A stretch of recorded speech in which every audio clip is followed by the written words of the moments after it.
उमरकोट के ज़िला अस्पताल में रोज़ाना 600 से ज़ायद मरीज़ आते हैं।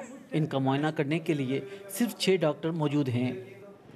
1 जून 2017 को भी यहाँ कुछ ऐसा ही माहौल था, जब शोबा हादसात में इरफान मसीह और उनके 2 साथियों को बेहोश हालत में लाया गया और कुछ देर बाद इरफान मसीह को मुर्दा करार दे दिया गया।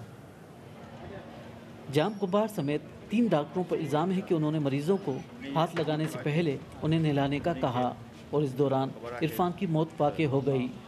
हमारे तस्वर में भी नहीं है, नई ज़ुबान से बोला है, नहीं किसी से मैंने सुना ऐसी बात। हम सब ने इक्वली उनको देखा है। ये गलत बात है कि मैं रोज़े में हूँ नहीं देखूँगा, या ये गंदा है इसको नहला के आए, उसके बाद ये बाद में इल्ज़ाम बनाए गए हैं। इरफान की हलाकत पर एहतजाज करने वाले मसीह बरादरी के इन लोगों समेत 13 अफराद पर हस्पताल इंतज़ामिया ने दहशतगर्दी का मुकदमा दर्ज करने के लिए दरख्वास्त दे दी है। इरफान के वालिद नज़ीर मसीह कहते हैं कि बगैर हिफाजती इक़दाम के उनके बेटे को गटर में उतारा गया था। क्या इसका बच्चा होता तो वो क्या है नहीं बचाता, कपड़े भी ख़राब हो जाते, हाथ ख़राब हो जाते तो ज़रूर वो बचा लेते। हम तो गरीब आदमी है ना, बिल्कुल ये नफरत करते हैं हमारे से।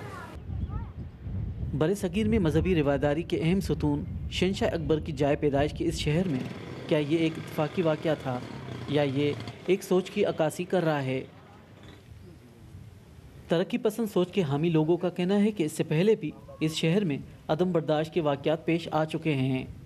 यहाँ पे ये टॉलरेंस की कमी हो रही है, जो हमारे सूफिया इकराम की रवायतें थी उनको पीछे छोड़ा जा रहा है, और हमारे पास जो मुख्तलिफ मज़ाहिब के लोगों के दरमियान जो रवाबत थे और जो उनके दरमियान जो एक माहौल था खुशगवार, वो ख़त्म होता जा रहा है और बड़ी तशवीशनाक सूरत हाल जन्म ले रही है। 2 गैर शादीशुदा बहनों और बूढ़े माँ बाप को सोगवार छोड़कर इरफान मसीह दुनिया से कूच कर गया।